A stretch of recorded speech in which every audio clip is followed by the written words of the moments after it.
शुक्लांबरधरं विष्णुं शशिवर्णं चतुर्भुजं प्रसन्नवदनं ध्याये सर्वविघ्नोपशान्तये सदाशिवसमारम्भां शङ्कराचार्यमध्यमाम् अस्मदाचार्यपर्यन्तां वन्दे गुरुपरम्परां नारायणं नमस्कृत्य नरं चैव नरोत्तमं देवीं सरस्वतीं व्यासं ततो जयमुदीरयेत्। ఈరోజు భగవద్గీతలో 82వ పాఠం ఈరోజు రెండవ చాప్టర్లో 53వ శ్లోకం 53వ శ్లోకం చెప్పుకుంటాం. శృతి విప్రతిపన్నా తే యదా స్థాస్యతి నిశ్చల సమాధావచలా బుద్ధి తదా యోగమవాప్స్యసి. ఇది భగవద్గీతలో ఒక చాలా ప్రసిద్ధమైనటువంటి శ్లోకం. ఇది కామ్యకర్మలను పనికట్టుకునేసి బాగా ఎండగట్టేటువంటి శ్లోకము అని చెప్పుకోవచ్చు. చూద్దాం ఏమిటి అనేది.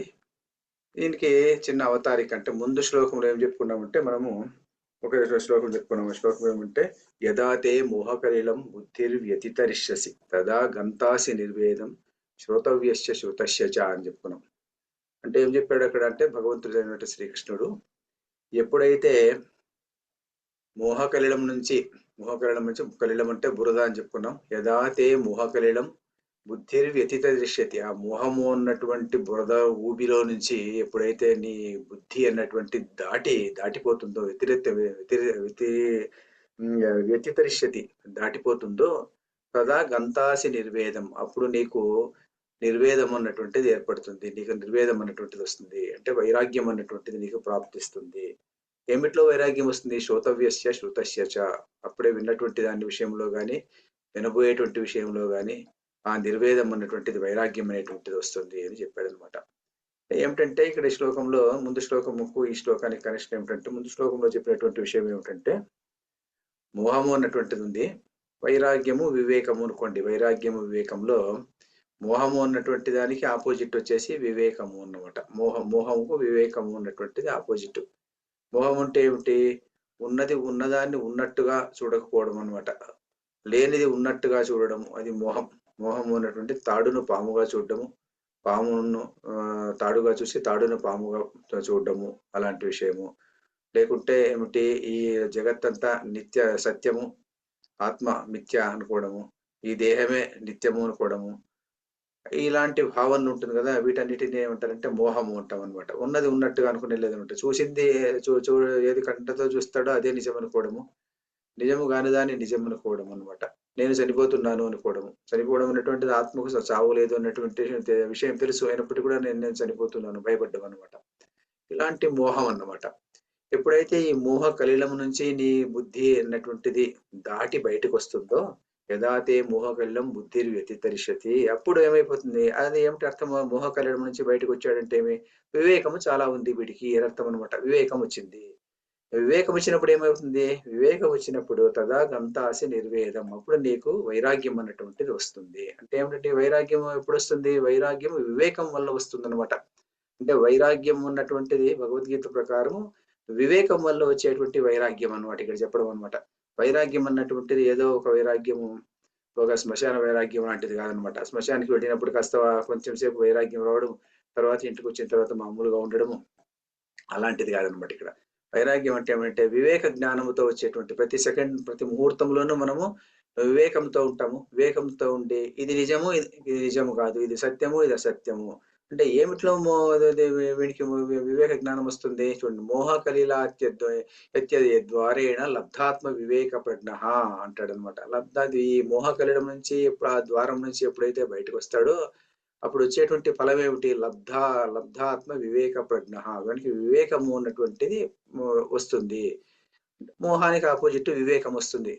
వివేకం వచ్చింది అంటే ఏమిటి? వివేకం వస్తే ఏమైపోతుందంటే వీడికి మోహం అన్నటువంటిది ఉండదన్నమాట. అప్పుడు తాడును పాము, పామును తాడు అన్నటువంటి చూడనమాట. అంటే ఆత్మ యొక్క వివేకం అన్నటువంటిది వీడికి వస్తుంది. ఆత్మ తత్వం గురించి వీడికి తెలుస్తుంది.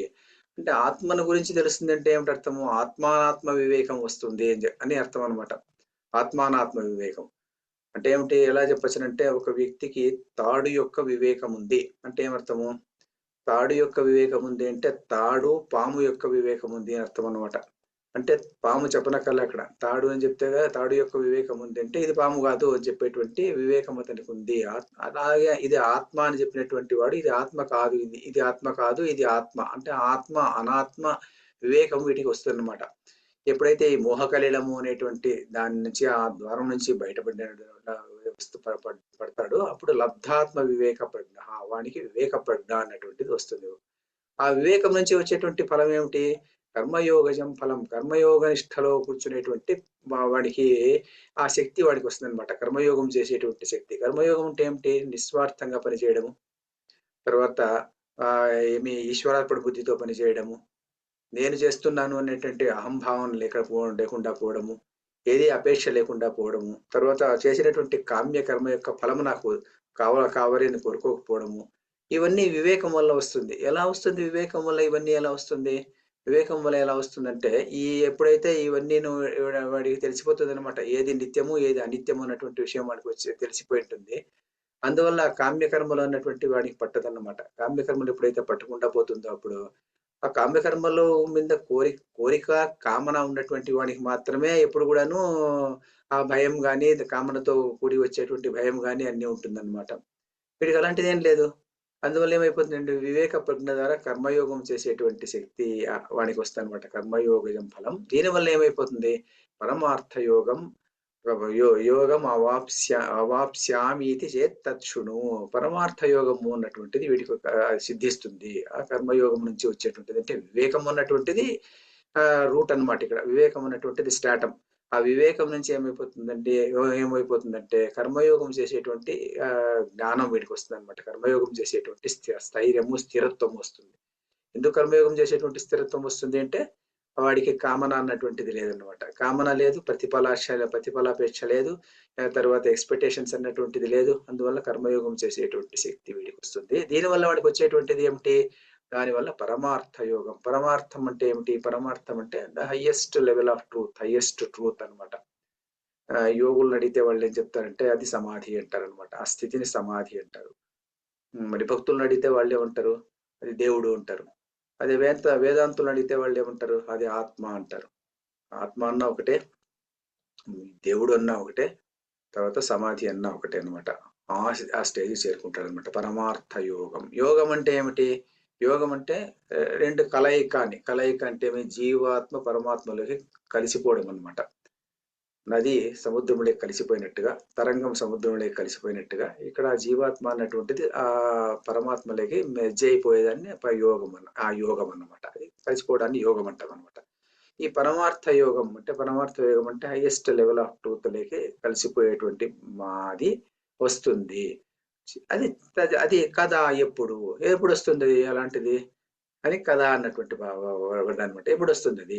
నువ్వు బాగా పరీక్ష బాగా చదివి ఎక్కువగా చదివేస్తే బాగా కాన్సన్ట్రేటెడ్ గా ఎక్కువ చదివేస్తే నీకు ఫస్ట్ ర్యాంక్ వస్తుంది యూనివర్సిటీలో. మరి ఎన్ని రోజులు చదవాలి నేను? ఎన్ని రోజులు చదవాలి నువ్వు అంటే నీవే ఆలోచన చేసుకో. నీ నీ యొక్క బుద్ధిలో ఈ పరిణామం ఎప్పుడైతే వస్తుందో అప్పుడు నీకు అది సంప్రాప్తం అవుతుంది. ఏదో పరిణామం అనేటువంటి ఇక్కడ చెప్తాడు అనమాట. నీవు ఈ స్టేజ్కి నీ మనస్సు బుద్ధి చేరుకున్నది అంటే అప్పుడు నీకేమైపోతుందంటే నీ బుద్ధి ఆత్మనిష్టలోకి ఉండేటువంటి పరిస్థితి వస్తుంది అని చెప్పేటువంటి శ్లోకం ఈ శ్లోకం అనమాట. దీనికి కనెక్షన్ అలా చెప్తాను అనమాట శంకరాచార్య. ఏమిటి శ్లోకము? శృతి విప్రతిపన్నాతే యదా స్థాస్యతి నిశ్చల సమాధావచల బుద్ధి తదా యోగమవాప్స్యసి. అంటే శృతి విప్రతిపన్న అనేటువంటి అది ముఖ్యమైనటువంటి వర్డ్ ఇక్కడ. విప్రతిపన్న అంటే ఏమిటి? ప్రతిపత్తు అంటే ఏమిటంటే ప్రతిపత్తు అంటే యథార్థ జ్ఞానము అని అనమాట. యథార్థ జ్ఞానం అంటే ఉన్నది ఉన్నట్టుగా తెలుసుకోవడం అనమాట. ఉన్నది ఉన్నట్టుగా తెలుసుకునేటువంటి జ్ఞానాన్ని ప్రతిపత్తి అంటాము. విప్రతిపత్తి అంటే విపరీతమైనటువంటి జ్ఞానము. అంటే ఉన్నదాన్ని తలకిందులుగా తెలుసుకోవడము, తర్వాత విక్షేపంగా తెలుసుకోవడము, దాన్ని పర్వర్టెడ్ గా తెలుసుకోవడం, దాన్ని వచ్చేసి విప్రతిపన్న.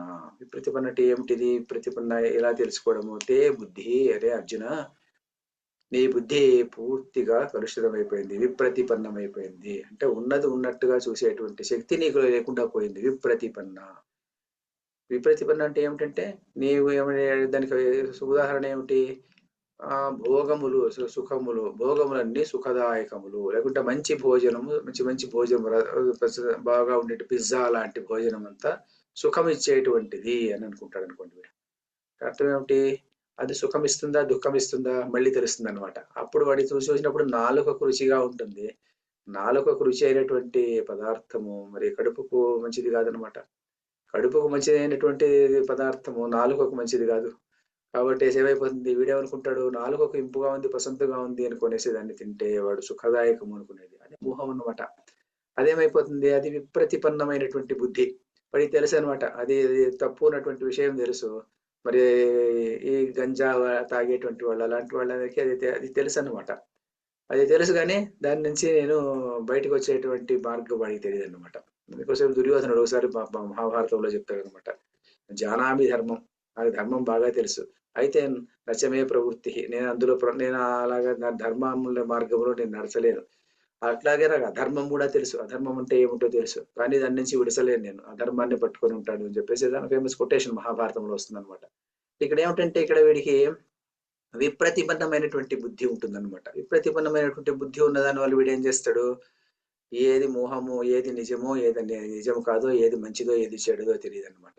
అందువల్ల ఏమైపోతుందంటే వీడు వింటూ ఉంటాడనమాట. వీడు ఏమి ఏదన్నా కామ్య కర్మ ఇది చేస్తే నీకు ఏదో వీడికి మంచి భోగం రావాలి, ఐశ్వర్యం రావాలి, లేకుంటే పుత్రులు పుట్టాలి, మనము వాళ్ళు పుట్టాలి, ఇలాంటి కోరికలు ఏమేమో ఉంటాయి. బట్ ఏం చేయాలి? ఏం చేయాలంటే ఎవడో వచ్చి చెప్తాడనమాట. నీకు ఈ కర్మ చేయి, ఈ పూజ చేయి, నీకు ఈ ఫలం వస్తుంది. ఈ యజ్ఞం చేయి, నీకు ఈ స్వర్గం వస్తుంది. అలాంటి వాటినన్నీ చెప్తుంటాడనమాట. అలాంటివి చెప్పినప్పుడు ఏమైపోతుంది? వీడు అవన్నీ వింటుంటాడనమాట. విన్నటువంటి వాడు ఏమైపోతుందంటే వీని బుద్ధి విపరీతంగా ఆలోచన చేస్తుందనమాట. విపరీతంగా ఆలోచన చేసి అది నిజమే అనుకుంటుందన్నమాట. అంటే భోగములు సుఖదాయకములు అని అనుకుంటుందన్నమాట. అప్పుడు ఏమైపోతుందంటే వీడికి ఇది ఎవరు చెప్పారు వీనికి ఎవరు చెప్పారు వీనికి? ఎవరు చెప్పారంటే దీనికి శృతి అంటాడనమాట. శృతి విప్రతిపన్న అంటాడనమాట. శృతి అంటే వేదములోని కర్మ భాగములు అంటామన్నమాట. వేదములో ఉన్నటువంటి కామ్య కర్మ కాండలు చెప్పే వేద వచనములు అన్నమాట.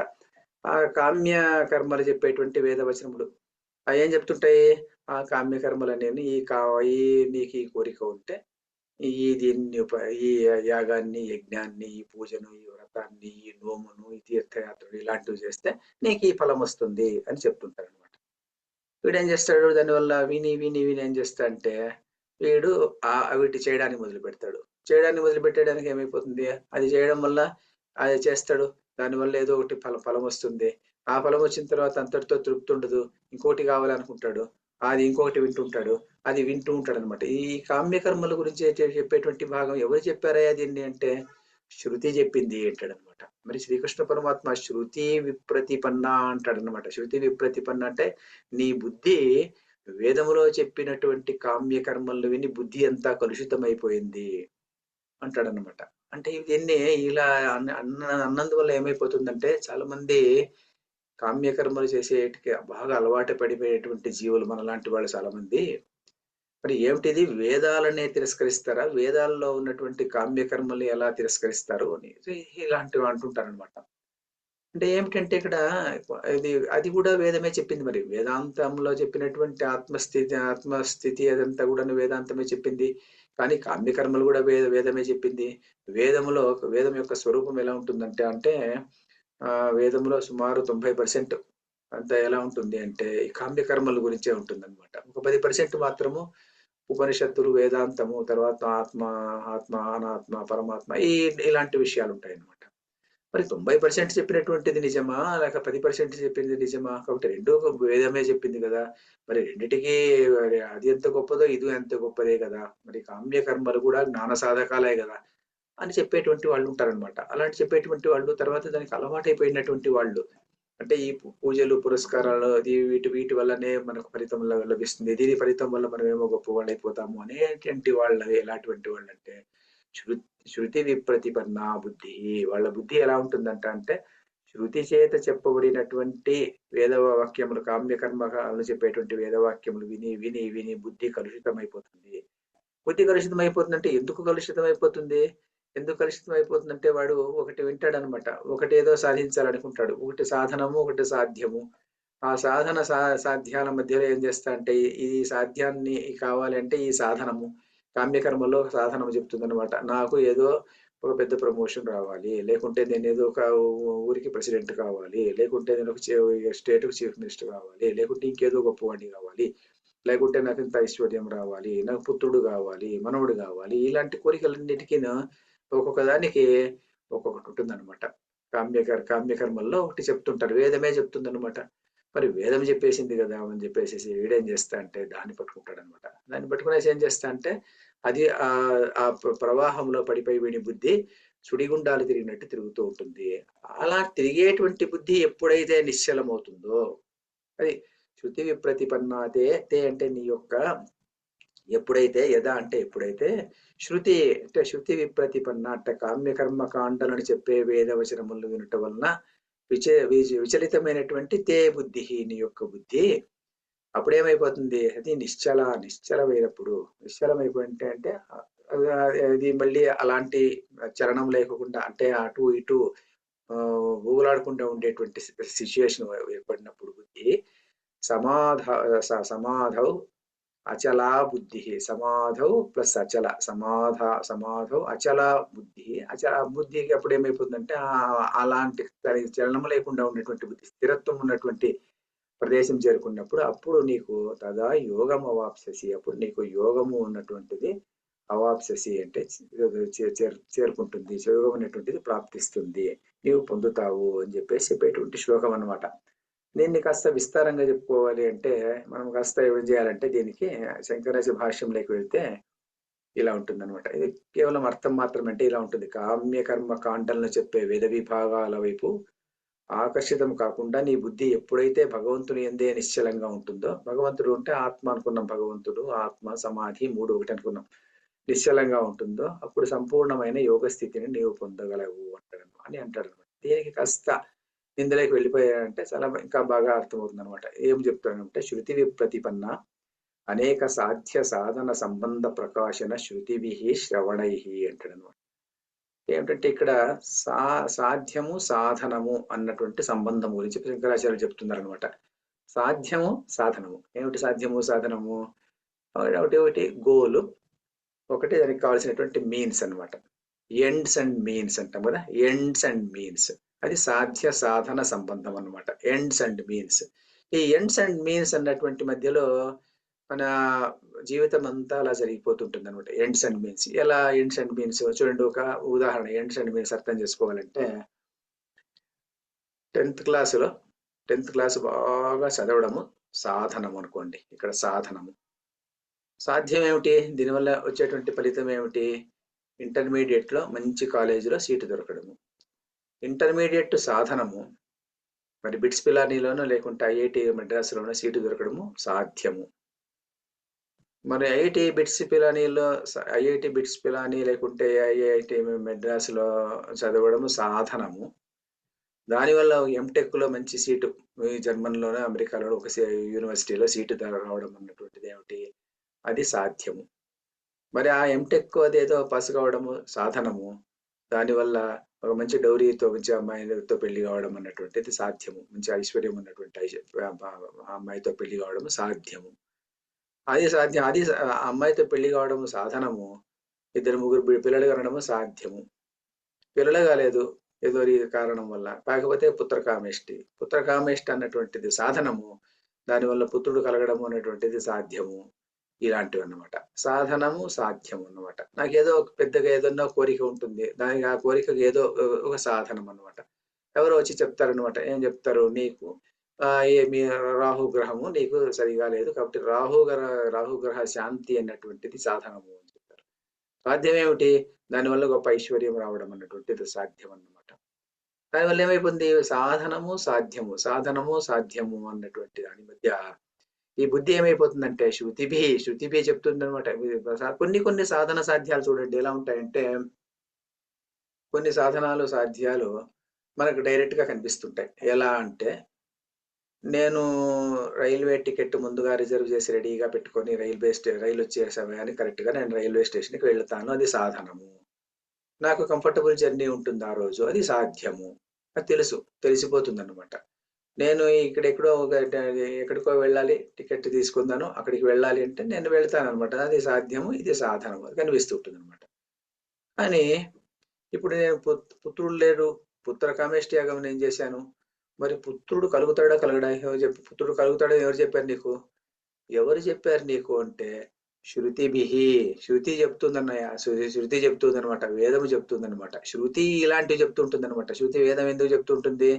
వేదం ఎందుకు చెప్తుందంటే వేదంలో ఏమి తప్పు లేదనమాట. వేదం ఎందుకు చెప్తుందంటే మరి తమోగుణంలో ఉండి వాడు ఎప్పుడో పొద్దున ముహూర్తం 6 గంటలకు లేకుండా 10 గంటలకు పొద్దున్నే లేచేటువంటి వాడిని చూసి, "అరే! ఇలా కాదురా, నువ్వు ముహు బ్రాహ్మీ ముహూర్తంలో నిద్ర లేచి స్నానం చేసి ఒక సంధ్యావందనం చేసి ఒక యజ్ఞమో, యాగమో చేయరా నీకు స్వర్గలోకం వస్తుంది. లేకుంటే ఇంకేదో చేయరా నీకు ఇంకేదో వస్తుంది" అని అది చెప్తుందనమాట. వేదము చెప్తుందనమాట. వేదం అన్నటువంటిది ఎలా ఉంటుందంటే స్వరూపం, వేద స్వరూపం ఏమిటంటే ఒక సూపర్ మార్కెట్ అది. అది అందరికీ అప్లై అయ్యే విధంగా అన్ని విషయాలు చెప్తుంటుందనమాట. అది వాడికి చెప్తుంది. తమో గుణంలో ఉన్నటువంటి వాడికి ఏం చెప్తుంది అంటే, "అరే! నీవు ఇలా చెయ్యి. నీకు ఇలా చేస్తే నీకు మంచిదవుతుంది" అని. వాడు అలా చేస్తుంటాడనమాట. అలా చేసి కొన్ని రోజులకు రోజు తెల్లవారుజామునే నిద్ర లేవడము, స్నానం చేయడము, సంధ్యావందనం చేయడం వల్ల ఏమైపోతుంది? ఒక రకమైనటువంటి నిష్ఠ అన్నటువంటిది ఏర్పడుతుంది వాడికి.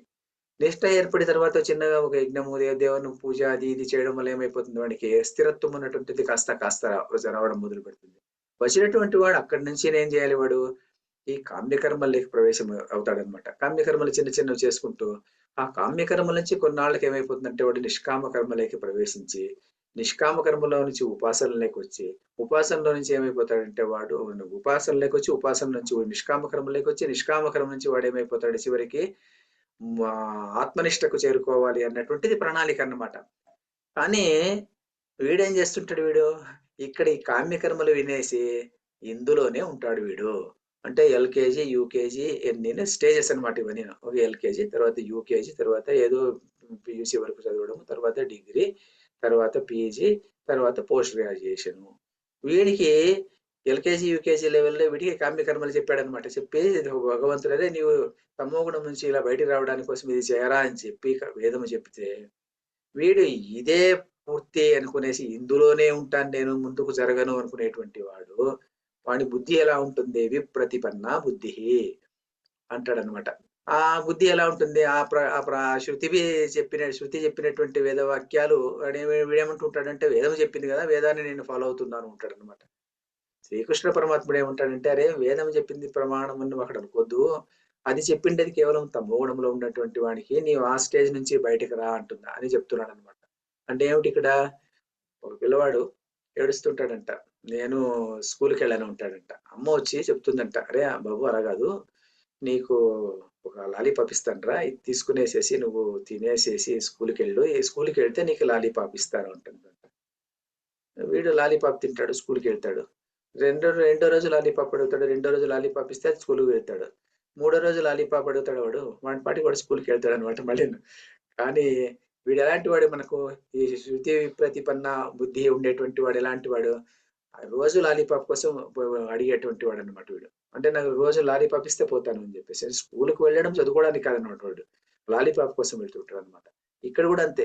శృతి చెప్పిందనమాట. నీవు ఈ ఇలా లేచి కామ్యకర్మలు చేయరా నీకు మంచిదవుతుంది. స్వర్గం వస్తుంది. అదొస్తుంది, ఇదొస్తుంది. ఏదో ఫలితం వస్తుంది అని చెప్పేసేసి. మరి ఇందులోనే నేను ఉంటానంటే? ఇందులోనే నేనుంటానంటే వాడేమిటి? ఎలాంటి వాడు? అనేక సాధ్య సాధన సంబంధ ప్రకాశన శృతిభిః శ్రవణైః అది మోస్ట్‌లీ వింటూ ఉంటాడనమాట. రోజు ఇది వింటూ ఉంటాడనమాట. విని, విని, విని వీడికేమైపోతుందంటే బుద్ధి విపరీతమైనటువంటి బుద్ధి ఏర్పడుతుంది. విపరీతమైనటువంటి బుద్ధి అంటే యథార్థ జ్ఞానము లేకుండా, యథార్థ జ్ఞానము కానటువంటి జ్ఞానం వీడికి ఏర్పడుతుంది. అందువల్ల ఏమైపోతుందంటే ప్రవృత్తి నివృత్తి లక్షణైః విప్రతిపన్న, నానా ప్రతిపన్న అంటాడు. విప్రతిపన్న అన్న ఒకటే, నానా ప్రతిపన్న అన్న ఒకటే అంటారనమాట. నానా ప్రతిపన్న అంటే ఏమిటి? ఏకత్వాన్ని, ఏకంగా ఉండేటువంటి వస్తువును ఎన్నో రకాలుగా ఉన్నట్టు చూసేదనమాట. అరే! నీ దేవుడి పురుష దేవుడు, స్త్రీ దేవత. లేకుంటే అలాంటి చూడడం అన్నమాట. దేవుడు అంటే ఎవడు? దేవుడు అన్నటువంటి వాడు దేవుడు దేవతా స్వరూపం అంటే ఏమిటి? మన వేదాంతం ప్రకారము ఆత్మ అన్న, భగవంతుడన్న ఆ స్టేజ్ ఎలాంటిదంటే అది సచ్చిదానంద స్వరూపం అన్నమాట. సచ్చిదానంద స్వరూపం అంటే అది. సచ్చిదానంద స్వరూపము అది నిత్యము తర్వాత నిశ్చలమైనటువంటిది సచ్చిదానంద స్వరూపం. అలాంటి దానికి ఏమైపోతుంది, వీడేం చెప్తుంటాడంటే దీన్ని వాడు పురుష దేవుడు, స్త్రీ దేవుడు అంటాడు అనమాట. దేవహ అంటాడు. దేవహ అంటే పుంలింగము, ఒకే అర్థం దేవుడుని. తర్వాత దైవం నపుంసకలింగంలో చెప్పినప్పటికి కూడాను దేవుడే అని అర్థం అనమాట.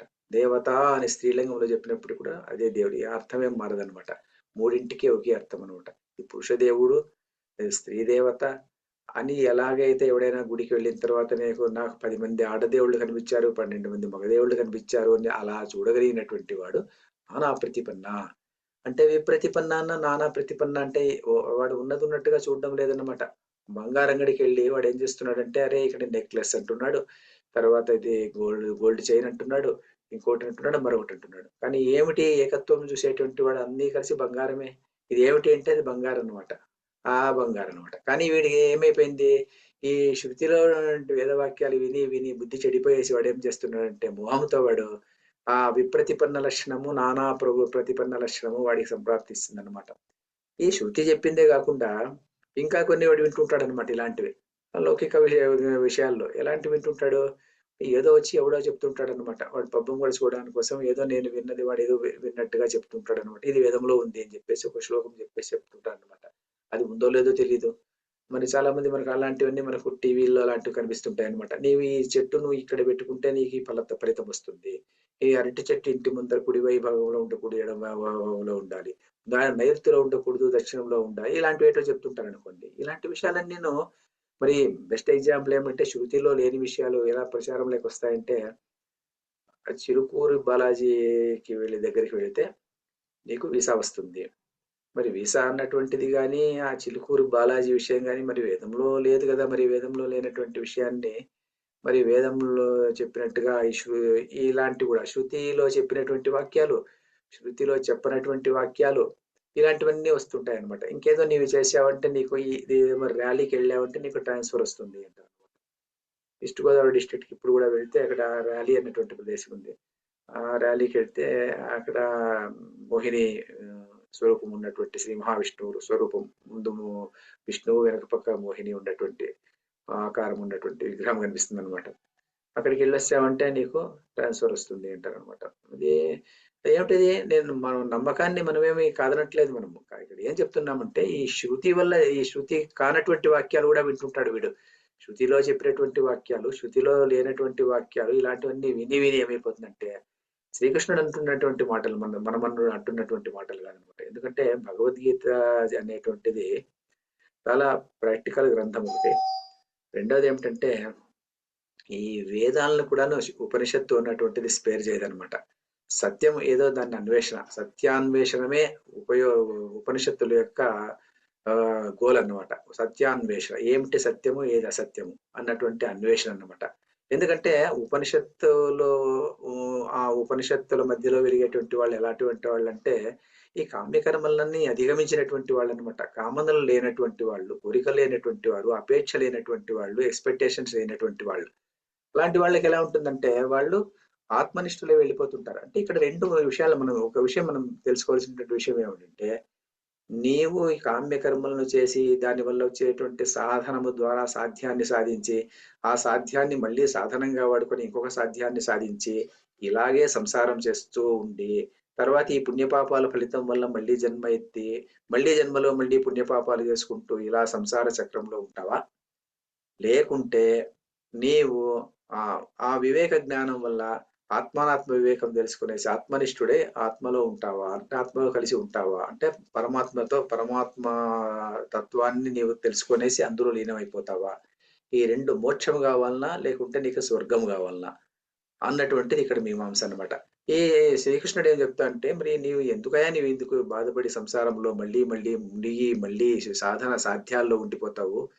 మరి సాధన సాధ్యాల్లో ఉండి కామ్యకర్మలు చేసుకుంటూ అందులోనే ఫలాపేక్ష చూసుకుంటూ అందులోనే బాగా లయించిపోయేటువంటి వాడు ఎలా ఉంటాడు? వాడు చివరి మూమెంట్ లో చనిపోయేటువంటి ముందు రోజు కూడాను ఆ రోజు పొద్దున కూడాను వాడు నేను కృతార్థుణ్ణి, అహం కృతార్థ అని చెప్పుకునేటువంటి స్టేజ్ లో ఉంటాడు అనమాట. వాడు ఇంకా ఏదో సాధన ఏదో సాధ్యం ఉంటుందన్నమాట వాడికి. అది ఎండ్ కాదనమాట. దాని ఫలితంగా వాళ్ళు మళ్ళీ జన్మ ఉంటుంది. ఈ జన్మ బంధం నుంచి తప్పించుకోవాలా అనేటువంటి నీకు ఉద్దేశం లేకపోతే ఓకే, ఇవన్నీ చేసుకుంటూ ఉండొచ్చు అనమాట. ఏమి కామాలు, కోరికలు ఇవన్నీ ఉండొచ్చు అనమాట. కానీ ఇందులో నుంచి నువ్వు బయటపడాలి అని చెప్పేటువంటిది గీత యొక్క సారాంశం అనమాట. సో అందువల్ల నానా సాధ్య సాధన సంబంధ ప్రకాశన శృతిభి శ్రవణై ప్రవృత్తి నివృత్తి లక్షణై విప్రతిపన్న నానా ప్రతిపన్న విక్షిప్త సతి తేతవ బుద్ధి. అందువల్ల విక్షిప్తమైపోతుంది అనమాట, బుద్ధి విక్షిప్తమైపోతుంది అనమాట. బుద్ధి కదలిక ఎక్కువైపోతుంది అనమాట. బుద్ధి సుడిగుండాల మధ్యలో నలిగిపోతూ ఉంటుంది. ఎందుకు నలిగిపోతూ ఉంటుంది బుద్ధి? ఎందుకంటే ప్రతి కామ్యకర్మ వెనకాల ఒక కామన వెనకాల ఒక భయం ఉంటుందన్నమాట. కామన వెనకాల భయం ఉంటుంది. కామన భయం ఆ రెండు జతలో వస్తుంటాయి అన్నమాట. ఒక కోరిక ఉందనుకోండి, కోరిక ఉన్నటువంటి వల్ల దానివల్ల భయం అన్నటువంటిది ఎందుకు వస్తుంది? నేను ఉదాహరణకు నేను 70 ఏళ్ళు ఇప్పుడు అనుకో, 70 అనుకోండి, 70 అనుకుంటే నాకు 100 ఏళ్ళు బతకాలి. నేను 75కే చనిపోతానో ఏమో. ఆ 75 90 ఏళ్ళు బతకాలంటే నేను ఏదో ఒక ఇది చేసుకోవాలి అనమాట. ఏదో భీమరత శాంతి ఏదో శాంతి చేసుకోవాలన్నమాట. శాంతి చేసుకుంటే నేను 90 ఏళ్ళు బతుకుతాను, లేకుంటే 100 ఏళ్ళు బతుకుతాను. నేను బతకపోతే ఎట్లా అన్నటువంటి భయం అన్నమాట. ఏదో ఒక ఏదో ఎగ్జామినేషన్ ఏదో రాశాను, పరీక్ష పాస్ అవుతానో లేదు, ఆ ఎక్స్పెక్టేషన్ అనమాట. దానివల్ల ఏమైపోతుంది, భయం అన్నటువంటి దాని వెంటనే ఉంటుందన్నమాట. కామన భయం రెండు ఎప్పుడు ఒకదాని వెంట వెళ్ళిపోతూ ఉంటాయి అనమాట. ఈ కామన భయం ఎప్పుడైతే ఉంటుందో బుద్ధి అన్నటువంటిది ఒక నిశ్చలమైనటువంటి స్థితికి రాదనమాట. ఆ నిశ్చలమైనటువంటి స్థితికి ఎప్పుడు వస్తుంది? ఈ కామనా భయం అన్నటువంటిది పోవాలన్నమాట. కామనా భయం ఎప్పుడు పోతుంది? కామనా భయం ఎప్పుడు పోతుందంటే ఆ కామ్యకర్మల వల్ల వచ్చేటువంటి కామ్యకర్మలను పూర్తిగా త్యజించి ఈ కామ్యకర్మల వల్ల ఉపయోగం లేదు అని చెప్పేసేటువంటి స్టేజ్ అన్నమాట. ఎవరైనా వచ్చాయా నీవు ఈ శుక్రగ్రహ శాంతి చెయ్యి అంటే, శాంతి చేస్తే నీకేదో ఫలితం వస్తుంది ఎవడో చెప్పాడు అనుకోండి. చెప్తే అయ్యా నాకెందుకండి శుక్రగ్రహ శాంతి, నాకేమీ కోరిక లేదు కాబట్టి నాకు శాంతి ఎందుకండి, నేను చేసుకునేటువంటి అవసరం లేదు. ఆ తర్వాత ఇంకెవరైనా వచ్చాయా నీవు 70 ఏళ్ళు బతుకు 90 ఏళ్ళు బతుకుతావు, ఈ శాంతి చేసుకో అంటే, అయ్యా లేకుంటే త్వరగా చనిపోతావు అంటే, అయ్యా చనిపోవడం అన్నటువంటిది దేహానికే కాదు, నా ఆత్మకు కాదు కదా అని చెప్పేటువంటి స్థితి అన్నమాట. అప్పుడు ఏమైపోతుందంటే మోహం నుంచి బయటికి రావాలంటే ఏం రావాలి? వివేకం ఉండాలన్నమాట. వివేకం ఎప్పుడు వస్తుంది? మోహకలిలం నుంచి బయటికి రావాలన్నమాట. ఇదంతా ఒకదానికి ఇది ఎలా అంటే జాయింట్స్ అన్నమాట, లింక్ అన్నమాట. మోహకలిలం నుంచి బయటకు వచ్చినప్పుడు వివేకం వస్తుంది. వివేకం ఉన్నప్పుడు ఏమైపోతుంది? ఆత్మానాత్మ వివేకం అన్నటువంటిది తెలుస్తుంది. ఆత్మానాత్మ వివేకం వల్ల ఏమైపోతుంది? ఆత్మానాత్మ వివేకం వల్ల వైరాగ్యం అన్నటువంటిది కామనల మీద పుడుతుందన్నమాట. కామనలో ఉన్నటువంటి దానికి కోరికలు ఉన్నటువంటి దాని మీద వైరాగ్యం పుడుతుందన్నమాట. వైరాగ్యం ఆటోమేటిక్ గా పుట్టిపోతుందన్నమాట. ఎందుకంటే ఈ వస్తువు చూసినటువంటి ప్రతి కోరిక నీకు ఒక కారు ఉంటుంది. ఈ కారు కన్నా ఇంకో పెద్ద కారు తీసుకుంటే ఇంకా బాగుంటుంది అంటే, అయ్యో ఇది ఏముందిలేండి, ఈ కారు బదులు ఆ కారు అందులో ఏముందిలేండి అంటావు అనమాట. లేకుంటే నీకు అరే తీర్థయాత్ర నువ్వు మానసరో ఏమి దీనికి కైలాస యాత్రకి వెళ్ళలేదు, నువ్వు అక్కడికి వెళ్తే పుణ్యఫలం ఉంటుంది అంటే, అయ్యా నేను మొన్ననే అమర్నాథ్ యాత్రకి వెళ్ళా, అంతకన్నా కావాల్సింది ఏం లేదు, అక్కడైనా ఈశ్వరుడే ఇక్కడైనా ఈశ్వరుడే అనేటువంటి తత్వం అనమాట. అలాంటి భావన నీకు వచ్చింది అంటే ఏమిటి? ఇప్పుడు వైరాగ్యం నుంచి ఏమైపోతుంది, అక్కడ దాని మీద కూడా వైరాగ్యం అనమాట. దాని మీద వైరాగ్యం వస్తుంది, లౌకిక కార్యక్రమాల మీద వైరాగ్యం వచ్చేస్తుంది. అప్పుడు ఏమైపోతుందంటే బుద్ధి అప్పుడు ఎస్మిన్ కాలే స్థాస్యతి స్థిరీభూత భవిష్యతి నిశ్చల విక్షేప చరణ వర్జిత. విక్షేప చరణము లేకుండా ఉన్నటువంటి వర్జిత లేనటువంటి ఆ స్థిరీభూత భవిష్యతి ఆ స్థిరత్వం ఉన్నటువంటి బుద్ధి నీకులో ప్రకాశిస్తుంది. ఎప్పుడైతే అలాంటి బుద్ధి ప్రకాశిస్తుందో అప్పుడు ఏమైపోతుందండి, అది సమాధిలోకి వెళ్ళిపోతుంది. ఏ సమాధిలోకి? అచల ఆత్మ ఉన్నటువంటి ఆ సమాధిలోకి అది కలిసిపోతుంది అంటాడు అనమాట. నిశ్చల అచల అన్నటువంటి పదాలు ఇక్కడ చాలా ముఖ్యమైనటువంటి విషయం అనమాట. నిశ్చల అంటే ఏమిటి, అచల అంటే ఏమిటి అన్నటువంటి. నిశ్చల అంటే ఏమిటంటే ఇక్కడ నిశ్చల అంటే ఇప్పుడు మా మనసు నిశ్చలంగా ఉంది అంటే ఏ కామనలు, కోరికలు, భయాలు ఏవి లేకుండా ఉన్నటువంటి పరిస్థితి. ఇంతకుముందు నిశ్చలం లేదు, ఈ కొద్ది సమయం తర్వాత మళ్ళీ నిశ్చలం అనేటువంటి ఉండదు, మళ్ళీ చలనంలో ఉంటుంది అనమాట. అలాంటి బుద్ధి కాదనమాట. అప్పుడు ఏమైపోతుంది, ఇప్పుడు నిద్రపోతాం మనము. నిద్రపోయినప్పుడు ఏమైపోతుంది, అది కూడా మనసు లయమైపోతుంది అనమాట. మనసు లయమైపోయినప్పుడు ఏమైపోతుంది, అది మనసు సాధారణంగా లయము మనసు లయమైందంటే ఏమిటి? అది తమోగుణ ప్రధానం అన్నమాట. అప్పుడు ఈ మనసులో ఏమి ఆలోచనలు రాకుండా నిశ్చలమైపోతుంది. అది మనసు చలనం లేకుండా ఉన్నటువంటి మనసు, బుద్ధి చలనం లేకుండా ఉన్నటువంటి పరిస్థితి. అది వచ్చేసి తమోగుణం అన్నమాట. మనసు చాలా ఏకాగ్రంగా ఉంటుందనుకోండి. అది ఏకాగ్రమ ఉన్నటువంటి సమయం ఏమిటి? అది సత్వగుణం అంటామనమాట. ఏదో ఒక ఆబ్జెక్ట్ మీద, భగవంతుని మీద చాలా స్థిరత్వంగా ఉంటుందనుకోండి. దాన్ని స్థిరీభూత్వం అంటాం కదా! అలాంటి పరిస్థితి వచ్చినప్పుడు అది ఏకాగ్రత, అది సత్వగుణం అనమాట. అలాగుండా ఈ మనస్సు, బుద్ధి అనేటువంటిది చంచలత్వంతో అలా ఇలా పాకులాడుతూ ఉంటుందనుకోండి. సుడిగుండాల మధ్య కొట్టుమిట్టాడుతూ ఉంటుందనుకోండి. అది రజోగుణం. ఒకవైపు కూర్చోలేడు వాడు. అలాంటి వాడు అలా ఉంటుందన్నమాట. ఈ బుద్ధి నిశ్చల పరిస్థితిలో ఉన్నప్పుడు ఏమైపోతుంది? నిశ్చల పరిస్థితిలో ఉన్నప్పుడు ఏమైపోతుందంటే, అది ఆ కొద్ది సమయంలో నిశ్చలంగా ఉంటుంది. తర్వాత చలనంలోకి వెళ్ళిపోతూ ఉండొచ్చనమాట. మళ్ళీ మామూలు పరిస్థితికొచ్చేయొచ్చనమాట. అందువల్లనే అలాంటి దానికి సమాధిలోకి వెళ్ళేటువంటి అవక అవ అవ అవ అవకాశం దొరకదనమాట. సమాధౌ విధీయతే అంటాడు గదా! అది అలాంటి నిశ్చలాత్మకమైనటువంటి బుద్ధి. అంటే బుద్ధి నిశ్చలాత్మకమైనటువంటి మాత్రమే అది సమాధిలోకి వెళ్ళదనమాట. సమాధి స్థితిని చేరుకోదనమాట. సమాధి అంటే ఏమిటంటే మనకు యోగము ఆహ్, యో యో అప్పుడు ఆ యోగము ఉన్నటువంటి సమాధిలోకి వెళ్ళలేదనమాట. యోగం అంటే ఏమిటి? యోగం అంటే పతంజలి యోగ సూత్రం ప్రకారం యోగః చిత్తవృత్తి నిరోధః అంటామనమాట. అంటే the stunning of the thoughts. ఆ మైండ్ యొక్క థాట్స్‌ను నిలిపేయడనమాట. అలా నిలిపేస్తామనమాట. నిలిపేసినప్పుడు ఏమైపోతుందంటే, అది మనం నిద్రపోయినటువంటి సందర్భంలో ఉన్నటువంటి పరిస్థితనమాట. మనసులోకి ఏ ఆలోచన రానివ్వకుండా అలాగే నిలిపివేయడమనమాట. అది ప్రాక్టీస్ మీదొస్తుందనమాట. అలా ప్రాక్టీస్ చేసినటువంటి దాన్నే అదే యోగము అని జెప్పేసేసి, అదే సమాధి అని జెప్పేసేసి పతంజలి చెప్పేటువంటి విషయమనమాట.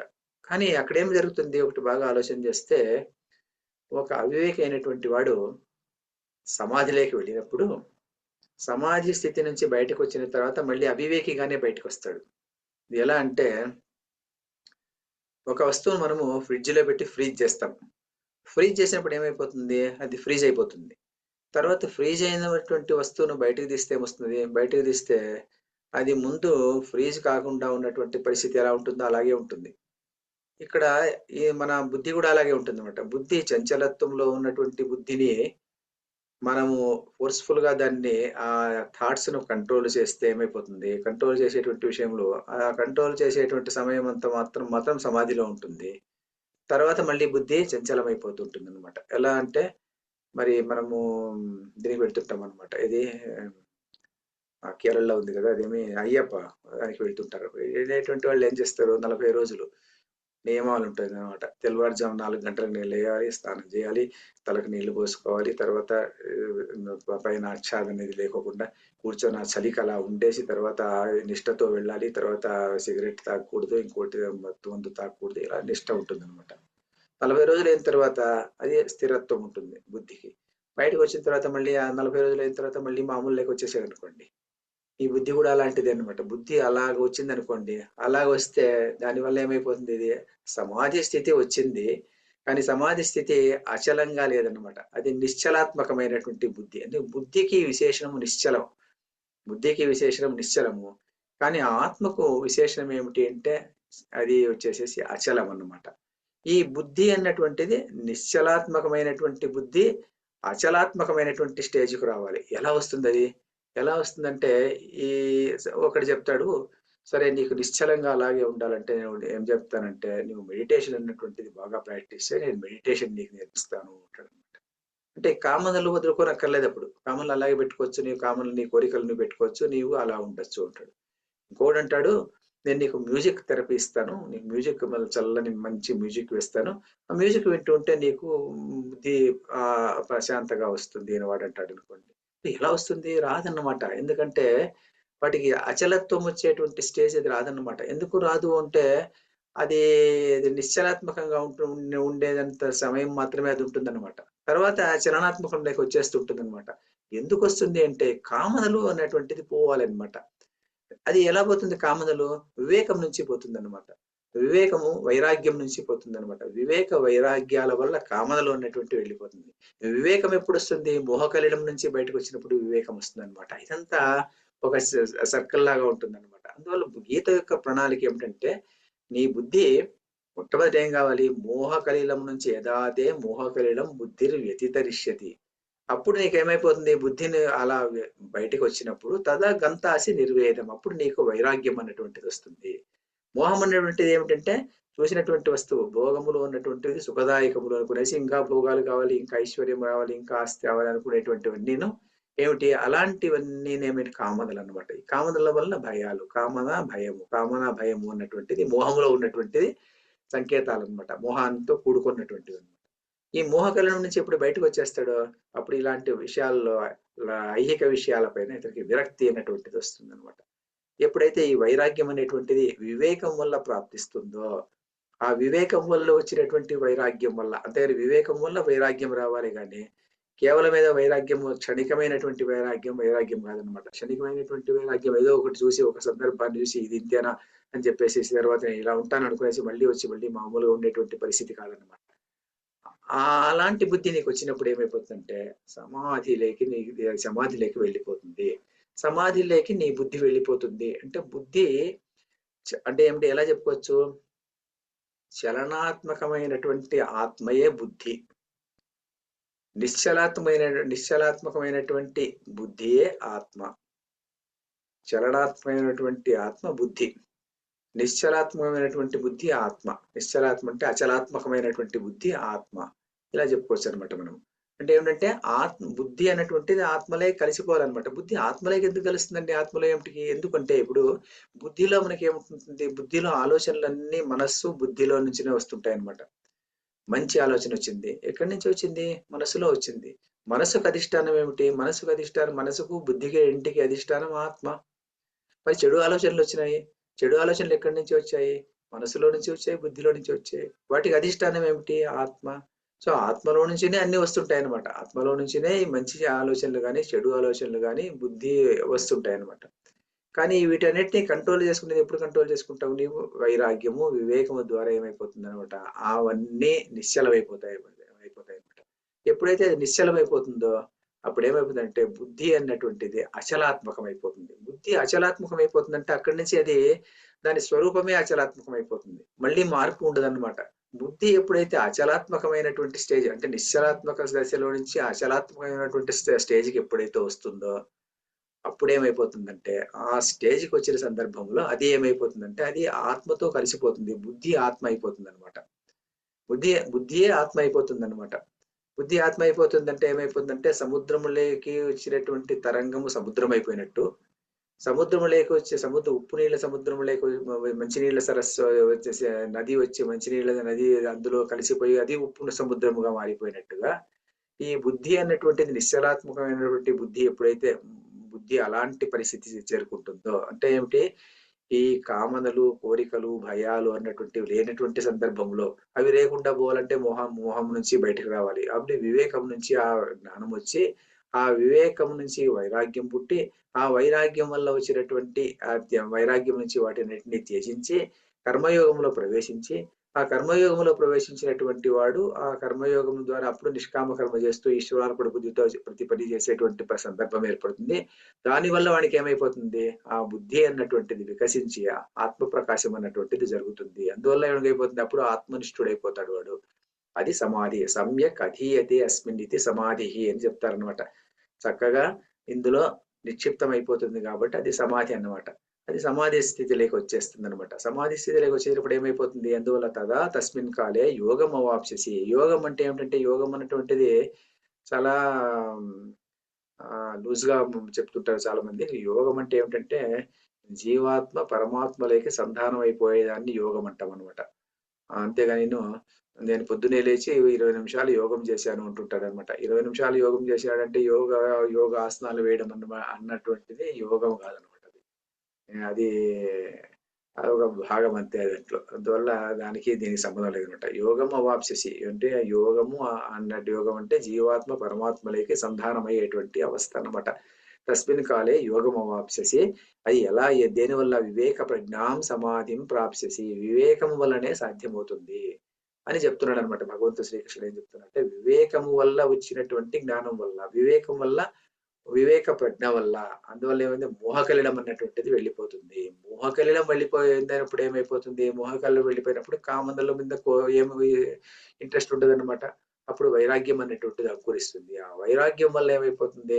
కర్మయోగం అన్నటువంటిది స్థిరంగా చేసేటువంటి అవకాశం ఏర్పడుతుంది. ఎందుకంటే అప్పుడు దాని మీద ఏం కామ కోరికలు లేవు, అపేక్ష లేదు, ఈశ్వరార్పణ బుద్ధితో నువ్వు చేసుకుంటూ వెళ్ళిపోతావు. ఆ కర్మయోగం వల్ల వచ్చేటువంటి ఆ బుద్ధికి అప్పుడేమైపోతుంది? నిశ్చలంగా ఉంటుంది. ఎందుకు నిశ్చలంగా ఉంటుందంటే, నిశ్చలంగా ఉండే అచలాత్మకం స్టేజ్‌కి చేరుకుంటుందన్నమాట. నిశ్చలంగా ఉండేటువంటి బుద్ధి అచలంలోకి చేరుకుంటుంది. అచలంలోకి చేరుకుంటుందంటే ఏమిటంటే, ఆ పరిస్థితిలో అతనికి నిర్వేదం అన్నటువంటిది పూర్తిగా ఉంటుందన్నమాట. నిర్వేదం పూర్తిగా ఉన్నటువంటి ఆ స్థితిలో నీకేమైపోతుందంటే, ఈ కామదం లేదు, కోరిక లేదు, అపేక్ష లేదు, ద్వంద్వాలు లేవు, ఏం లేదనమాట. అప్పుడు ద్విధంగా చూసేటువంటి ఉద్దేశం లేదు. దేవుడు దేవుడు అన్నాడు. అప్పుడు వేదం లేదు, ఏం లేదనమాట. ఏది సత్యమో దాన్ని మాత్రమే ఆ నిష్టలో ఉంటాడనమాట. ఆ నిష్టలో ఉన్నటువంటి వాడు అందువల్లనే ఏదో ఒక శ్లోకం ఉందనమాట. దాంట్లో ఏమో అది ఇమ్మీడియేట్‌గా గుర్తు రాలేదు. అది నేను మీకు షేర్ చేస్తాను దాని తర్వాత మీకు. మామూలు పాఠం అన్ని పాఠాలు షేర్ చేసినట్టుగా అది కూడా షేర్ చేస్తాను. అందులో ఆయన చెప్తాడనమాట. ఎవరు అదేమో శ్లోకం ఉంది. నాకు ఏమిటంటే నాకు చివరికి సంధ్యావందనం మీద కూడాను నాకు ఇంట్రెస్ట్ లేదు. తర్వాత యజ్ఞయాగాదుల మీద ఇంట్రెస్ట్ లేదు. నాకు కేవలం భగవంతుడు మాత్రమే నాకు కనిపిస్తున్నాడు. నేను దేని మీద భగవంతుడి ముందర కూర్చొని భగవంతుడి నిష్టలో నా మనస్సు లీనమైపోయినప్పుడు పక్కన ఉన్నటువంటివన్నీ నేను పట్టించుకోననమాట అని చెప్పేటువంటి అదేమో శ్లోకం గుర్తు రావడం లేదనమాట. అలా చెప్తాడనమాట. అంటే ఏమిటంటే అక్కడ నీవు ఆ స్టేజ్‌కి వచ్చినటువంటి వాడు పక్కన ఏం జరుగుతుందో అవసరం లేదనమాట. అందులో లీనమైపోతాడనమాట. ఆ భగవంతుడిలో నీ మనస్సు లీనమైపోతుంది. లీనమైపోయిందంటే అది భగవంతుడు అనుకుంటే, భక్తుడికైతే భగవంతుడు. వేదాంతులకైతే అది ఏమిటంటే ఆత్మనిష్టలో ఉండిపోతాడనమాట. యోగులకైతే అది సమాధి అన్నమాట. ఆ తస్మిన్ కాలే యోగమవాప్స్యసి. వివేక ప్రజ్ఞాం సమాధి. వివేక ప్రజ్ఞ వల్ల ఏర్పడాలన్నమాట. వివేకం వల్ల వైరాగ్యం ఏర్పడాలి గాని, వైరాగ్యం అన్నటువంటిది ముహూర్త కాలంలో ఏర్పడేటువంటి వైరాగ్యం కాదన్నమాట. ఇందులో ఓవరాల్‌గా ఏం చెప్పాడు భగవంతుడు? ఓవరాల్‌గా ఏం చెప్పాడంటే, అరే నీకు కామ్య కర్మలను పనికట్టుకొని నిషేధిస్తున్నాడన్నమాట శ్రీకృష్ణ పరమాత్మ. ఎందుకు ఆయన కామ్య కర్మల మీద ఆయన దండెత్తుతున్నాడా? అంటే ఏమిటంటే కామ్య కర్మలన్నీను వేదంలో చెప్పినటువంటి కామ్య కర్మలను మరి శృతి విప్రతిపన్నాతే అంటే నీవు అది విని విని నీ బుద్ధి కలుషితమైపోయిందిరా అంటున్నాడన్నమాట. అంటే బుద్ధి కామ్య కర్మలను ఎంత గొప్పగా ఉండేదంటే శ్రీకృష్ణుడి సమయానికి అంటే సుమారు 5000 సంవత్సరాల ముందే ఈ కామ్య కర్మలు, సాధన, సాధ్యములు ఇలాంటివన్నీను అది ఎంత గొప్పగా ఉండేటివంటే మరి అవి ఎన్ని అంటే శంకరాచార్యుడు ఏమంటాడంటే చూడండి చెప్తాడు. అనేక సాధ్య సాధన సంబంధ ప్రకాశన శృతివి. అది 1, 2 కాదనమాట. ఏదో 10, 20 ఉన్నాయనుకోండి. ఏదో ఈ సాధనం చేస్తే ఈ సాధనం ద్వారా ఈ సాధ్యము అని ఏదన్నా ఒకటి పుత్రకామేష్టి ఇంకొకటి మరొకటి ఏదో 10, 12 ఉన్నాయనుకోండి. శ్రీకృష్ణుడు చెప్పేటువంటి అవసరం లేదనమాట. శ్రీకృష్ణుడు భగవద్గీతలో పని కట్టుకునేసేసి ఈ సాధ్య సాధన సంబంధ ప్రకాశన శృతివి అవన్నీ చెప్పి దాని వల్ల నీ బుద్ధి చెడిపోయింది అని చెప్తున్నాడంటే కారణం ఏమిటంటే అప్పటికే ఈ కామ్య కర్మలు కర్మకాండ అన్నటువంటిది చాలా ప్రబలం అయిపోయిందనమాట. చాలా ప్రబలమైపోయి ప్రతి చిన్న విషయానికిను నీవు ఈ పని చేయి, ఈ యజ్ఞం చేయి, లేకపోతే ఈ వ్రతము చేయి, ఈ నోము చేయి, ఈ ఆచారం చేయి, నీకు ఇది ఫలం వస్తుంది. ఆ ఫలం కోసం వాడు చేసేటువంటి వాడు. చేసేటువంటిది ఎంతవరకు చేయాలి దాన్ని? ఎంతవరకు చేయాలంటే కొంతకాలం చేయాలనమాట. తర్వాత కామ్యకర్మలను వదిలేసి నిష్కామ కర్మలోకి ప్రవేశించాలనమాట. కానీ వీడు జీవితాంతం అందులోనే ఉంటే ఆ జీవితం అలాగే సాగిపోతుంటుందనమాట. అలాగే సాగిపోయి ఓ పుణ్యం చేయడము, దానివల్ల పుణ్యం సంపాదించడము, ఏదో పాపం చేయడము, పాపం సంపాదించుకోవడము, పుణ్య పాపాల వలయంలో చిక్కులుకునేసి, ఆ సాధ్య సాధనంలో చిక్కులుకునేసేసి వీడు అలాగే సాగి అలాగే పడిపోతున్నాడు గదా! మరి వాడిని ఉద్ధరిద్దాము అనే ఉద్దేశంతో శ్రీకృష్ణ పరమాత్మ ఏం చెప్తున్నాడంటే శృతి విప్రతిపన్న అని చెప్తున్నాడనమాట. నీకు బుద్ధి చెడిపోయిందిరా అని చెప్తున్నాడనమాట. శృతి వేదాలను విని నీ బుద్ధి చెడిపోయింది అంటే మరి ఎవడే ఒప్పుకోడనమాట. దాన్ని సాధారణంగా అందువల్లే చాలా మంది భగవద్గీతను చదవరనమాట. ఎందుకంటే భగవద్గీతను ఎందుకు చదవరంటే భగవద్గీత నిష్కర్షగా కొన్ని విషయాలను ఖండిస్తుందనమాట. ఖండించేసేసి ఎందుకు ఖండిస్తుంది అంటే సాధారణంగా అలా ఖండించేటువంటి సామర్థ్యం మనకు రావాలంటే మనము మతాన్ని రిలీజియన్ పెట్టుకునేసి మనం ఏం చేస్తుంటామంటే మనకు సర్టన్ థాట్ ప్రాసెస్ అన్నటువంటిది పుట్టినప్పటి నుంచి డెవలప్ అయిపోయి ఉంటాయి అనమాట మన మనసులో. ఏదో ఇలా చేస్తే ఇలా అవుతుంది అన్నటువంటిది చిన్నప్పటి నుంచి రక్తంలోనే కలిసిపోయి అలా వచ్చేసి ఉంటుందన్నమాట. మరి అలాంటి విషయాలను కూడాను మనము ఒక స్టేజ్‌కి వచ్చిన తర్వాత వివేకం వల్ల మరి దాన్ని అధిగమించేటువంటి లెవెల్ కంటే should be in a position to discard our own thoughts. ఆ థాట్స్ ను మనం అలా విడిచిపెట్టేసేసి ఇంకా హయ్యర్ జ్ఞానం కోసం పోయేటువంటి పరిస్థితి మనం నేర్చుకోవాలన్నమాట. అందువల్ల కొంతమంది ఆహ్, ఇండియాకు వచ్చినటువంటి ఫారినర్స్ అప్పట్లో కొంతమంది క్రిస్టియన్ మిషనరీస్ అలాంటి వాళ్ళు వచ్చినటువంటి వాళ్ళు కూడాను మన వేదాంతము, ఉపనిషత్తులు చదివిన తర్వాత వాళ్ళ యొక్క వాళ్ళకి సిద్ధాంతం అంటూ ఏముండదు. క్రిస్టియానిటీ అందులో సిద్ధాంతం ఉండదనమాట. భగవంతుడు ఇది చెప్పాడు నీవు ఫాలో కావాలి. భగవంతుడు ఇది చెప్పాడు నీవు ఫాలో కావాలి. అంతేగాని ఇలా నీవు భగవంతుడు చెప్పిన దాన్ని కూడా నీవు ఒకసారి చూసుకో. శృతి చెప్పి వేదములు చెప్పినటువంటి వాడిని కూడా ఒకసారి చూసుకో అని చెప్పేటువంటి అంత గొప్ప స్థాయికి వేరే రిలీజియన్ మరి ఎదగలేదన్నమాట. అందువల్ల వాళ్ళు ఈ రిలీజియన్‌ని చూసి ఈ వేదాంతం, మన వేదాంతము వీటన్నిటిని చూసి చాలా ఇంప్రెస్ అయిపోయి వాళ్ళేం చేశారంటే, వాళ్ళ ఐడియాలజీని పూర్తిగా వదిలిపెట్టి, ఈ ఐడియాలజీని స్వీకరించి దీని కోసం తపన చేసినటువంటి వాళ్ళు కూడా చాలా మంది ఉన్నారన్నమాట. ఇప్పటికి కూడా చాలా మంది అలాంటి వాళ్ళు ఉన్నారన్నమాట. ఇప్పుడు వేరే దేశాల్లో చాలా మంది ఈ రష్యన్స్ గాని, జర్మన్స్ కానీ, అమెరికన్స్ గాని వీళ్ళంతాను భగవద్గీతను చదివిన తర్వాత ఇంప్రెస్ అయిపోయేసి, అరే! ఇంత నాలెడ్జ్ వీళ్ళ దీంట్లో ఉంది గదా! అని చెప్పేసి వాళ్ళేం చేస్తున్నారంటే, దీన్ని వాళ్ళు అభ్యాసం చేసుకునేదానికంటే వాళ్ళు వాళ్ళ సిస్టాన్ని వదిలేసేదానికి రెడీగా ఉన్నారనమాట. అంటే you should be in a position to discard your own opinions. Religion పైన నీకు కొన్ని థాట్స్ అన్నీ ఉంటాయన్నమాట. వాటిని వదులుకునేటువంటి స్థాయికి నీవు చేరుకోవాలి. శృతి విప్రతిపన్న అని చెప్తున్నాడు. శృతి విప్రతిపన్నతే యదా స్థాస్యతి నిశ్చల. అది అక్కడి నుంచి అలాంటివి విషయాలన్నీ విని బుద్ధి చెడిపోకుండా, ఆ కామనలకు, కోరికలకు వాటికి దూరంగా ఉండేసేసి, నీవు బయటికి రావాలి అని చెప్పేసేసి చెప్పేటువంటి గొప్ప శ్లోకం అన్నమాట ఇది.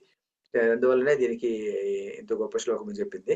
దీంట్లో ఏమంటే అంటే ఇది ఒక ఘట్టం నుంచి ఇంకో ఘట్టం. ఈ శ్లోకంలో సాధనా సూత్రం ఏమంటే యోగో యోగస్య దేశికః అంటే యోగంలో ఈ యోగ సాధనలో అంటే కర్మయోగం నుంచి మోక్ష ప్రాప్తికి చేరుకోవడానికి ఈ బుద్ధి యోగం మధ్యలో వచ్చిందనమాట. బుద్ధి యోగం ద్వారా ఆత్మజ్ఞానం కలగాలంటే యోగ సాధనలో మొదటి మెట్టును సాధిస్తే అది రెండో మెట్టును అదే అందిస్తుంది అని చెప్పేటువంటిది గొప్ప సాధనా సూత్రం అన్నటువంటి ఇందులో ఉంది. సమాధిలోకి ఎలా వెళ్తుంది బుద్ధి అంటే సమాధిలోకి ఎలా వెళ్తుందంటే బుద్ధి అచలాత్మకమైపోతున్నప్పుడు అచలాత్మకమైనటువంటిది బుద్ధి. తర్వాత అచలాత్మకమైనటువంటిది ఆత్మ అన్నమాట. నిశ్చలాత్మకమైనటువంటిది బుద్ధి. ఆ నిశ్చలాత్మకమైనటువంటి బుద్ధి అచలత్వంలోకి చేరుకున్నప్పుడు అది ఆత్మయ్య అయిపోతుంది. ఆత్మ అయిపోతుందంటే ఆ బుద్ధిలో అలా ఆత్మనిష్ఠుడైపోతాడనమాట. ఆత్మ అంటే భగవంతుడినే ధ్యానించేటువంటి వాడు భగవంతుడైపోతాడనమాట. దానికి బెస్ట్ ఎగ్జాంపుల్ వేదాంతంలో ఏం చెప్తాంటే ఒక కందిరీగ ఒక చిన్న కీటకాన్ని పట్టుకున్నప్పుడు ఆ కందిరీగ చేసేటువంటి శబ్దం విని ఏం చేస్తుందంటే చిన్న కీటకం కూడా భ్రమరం అయిపోతుందంట. అంటే భ్రమర కీటక న్యాయము అని చెప్తారనమాట. భ్రమర కీటక న్యాయం అంటే భ్రమరము చేసేటువంటి జుంకారము శబ్దము దాన్ని పట్టుకున్నప్పుడే జుమ్ అని శబ్దం చేస్తూ ఉంటుందంట. ఆ కీటకం అది విని అది కూడాను దాని మాదిరిగా అయిపోతుందంట. అలాంటిది అన్నమాట ఇక్కడ. అంటే ఏమంటే ఇది కూడాను ఈ బుద్ధి అన్నటువంటిది ఆత్మ అయిపోవాలన్నమాట. బుద్ధి ఆత్మ అయిపోవడం అనేది సమాధి అన్నమాట. అందులోకి ఇది సమ్యక్ అధీయతే అస్మిన్ ఇది సమాధి. అది ఇది చక్కగా ఇందులోకి మెర్జ్ అయిపోవాలన్నమాట. అంటే ఇది మెర్జ్ అయిపోయినప్పుడు ఎలా అయితే నదీ జలాలు సముద్ర జలాలతో మెర్జ్ అయ్యి అది కూడా సముద్రం అయిపోతుందో, అలాగే ఇది అందులో కలిసిపోయి మెర్జ్ అయిపోతుందన్నమాట. మెర్జ్ అయిపోయినప్పుడు ఏమైపోతుంది? అది బుద్ధియే అచలాత్మకమైనటువంటి ఆ బుద్ధి ఆత్మ. నిశ్చలాత్మకమైనటువంటి బుద్ధి అది ఇంకా ఆ స్థాయికి చేరుకోలేదనమాట. అది నిశ్చల, అచల అన్నటువంటి 2 పదాలు కూడాను ఈ శ్లోకంలో చాలా గొప్పగా వాడారనమాట. శృతి విప్రతిపన్నాతే యదా స్థాస్యతి ఎప్పుడైతే స్థాస్యతి నిశ్చల ఆ నిశ్చలత్వంలోకి అది చేరుకుంటుందో అది తర్వాత సమాధావచల బుద్ధి సమాధౌ ప్లస్ అచల ఆ బుద్ధి తదా యోగం అవాప్స్యసి అప్పుడు యోగం అన్నటువంటిది నీకు సిద్ధిస్తుంది. యోగం అంటే జీవాత్మ పరమాత్మతో కలుసుకునేటువంటి స్థాయి నీకు ఎప్పుడొస్తుంది? ఆ సమాధి స్థితి రావాలన్నమాట. సమాధి స్థితి ఎప్పుడొస్తుందంటే ఆ నిశ్చలత్వం నుంచి అచలత్వం చేరుకోవాలన్నమాట బుద్ధి. అది ఈ శ్లోకం యొక్క బ్రాడ్ తాత్పర్యం అన్నమాట.